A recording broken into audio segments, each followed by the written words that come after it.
नमस्कार देवियों सज्जनों, आप सभी का पुनः हार्दिक अभिनंदन करता हूं, इस्तकबाल करता हूं आप ही के अपने चैनल असिडोस आशीष में। आज फिर से कुछ नए अल्फाज हैं अंग्रेज़ी के, कुछ नए नगीने आप सबके समक्ष लेके हाजिर हूं। तो आइए आगाज़ करते हैं आज की इस किस्त का। तो पहला लफ्ज़ आपकी स्क्रीन्स पे नज़र आ रहा होगा आपको, वो है फ्रैबजस। ये है फ्रैबजस, एडजेक्टिव है, मतलब हुआ वंडरफुल, एक्स्ट्रॉर्डनरी, डिलाइटफुल, बिल्कुल अद्भुत जिसे आप कहें, बिल्कुल मुनफरिद, बिल्कुल यूनिक। एग्जाम्पल देखिए, the young actor was given standing ovation for his frabjous portrayal of an octogenarian character. The young actor was given standing ovation for his frabjous portrayal of an octogenarian character. Octogenarian का मतलब हुआ जिसकी अवस्था 80 से 89 के बीच की हो, उस किरदार को उसने निभाया। और यंग एक्टर, अवस्था उसकी कोई ज़्यादा नहीं थी, लेकिन उसने किरदार इतना प्रचंड निभाया किसका, जिसकी अवस्था 80 से 89 के बीच की थी। One who is in his 80s, उस कैरेक्टर को उसने प्ले किया।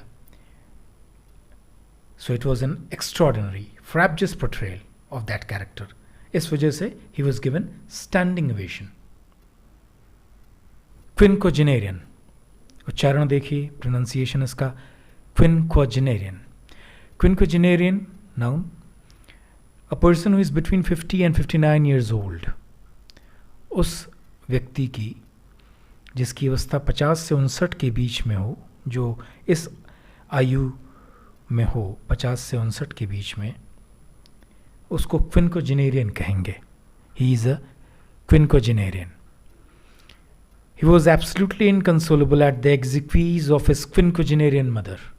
एग्जीक्यूज का मतलब हुआ फ्यूनरल राइट्स, अंत्येष्टि क्रिया जो होती है, अंतिम क्रिया। ही वॉज एब्सोल्युटली इनकंसोलेबल, पूरी तरह से अफसरदा था वो, ज़ारो कतार रोना, इनकंसोलेबल, इतना गहरा उसको सदमा, उसको दुख पहुंचा अपनी माता जी के देहावसान की वजह से, जो कि क्विनक्वाजेनेरियन यानी उनकी अवस्था 50 से 59 के बीच की थी, वो इस अवस्था में थी। इसलिए क्विनक्वाजेनेरियन मदर, शी पास्ड अवे, इस वजह से ही वॉज एब्सोल्युटली इनकंसोलेबल। और एग्जीक्वीज माने आपको बताया मैंने, अंतिम क्रिया, अंत्येष्टि। तो ये रहा क्विनक्वाजेनेरियन का एग्जाम्पल। आइए अब अगला लफ्ज़ आपको दिखाते हैं, वो है आपकी स्क्रीन्स पे पंक्टिलियस। देखिएगा, तलफ़ुज़ इसका पंक्टिलियस, एडजेक्टिव है, विशेषण, showing great attention to detail और करेक्ट बिहेवियर।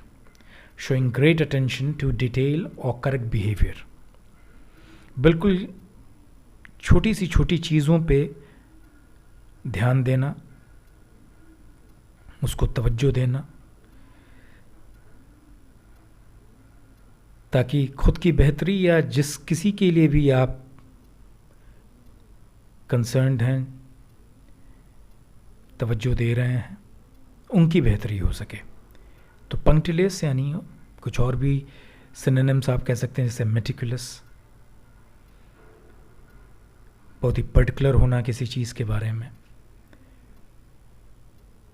बहुत बारीकी से एक एक तफसीलात को जानना।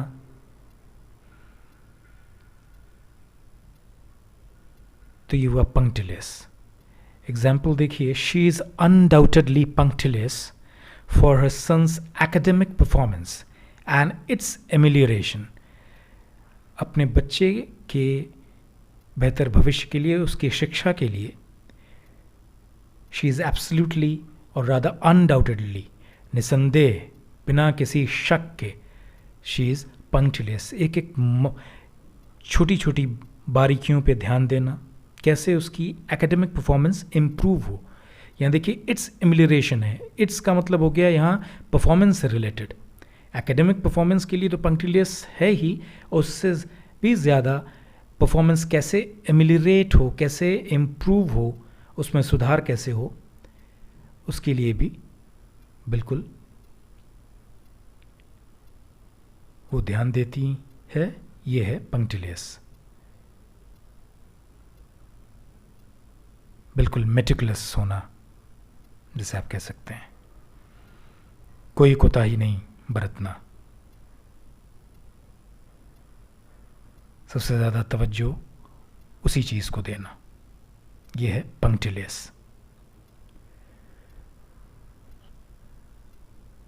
तो आज ये 3 अल्फाज आपके सामने मैंने प्रेजेंट किए, ये 3 नगीने। आज के लिए इजाज़त चाहूँगा। Thank you so much for your time, your patience. Just a request, if you haven't subscribed my channel, please do it, share it, like it, and comment as well. मैं आपके comments का मुंतज़िर रहूँगा।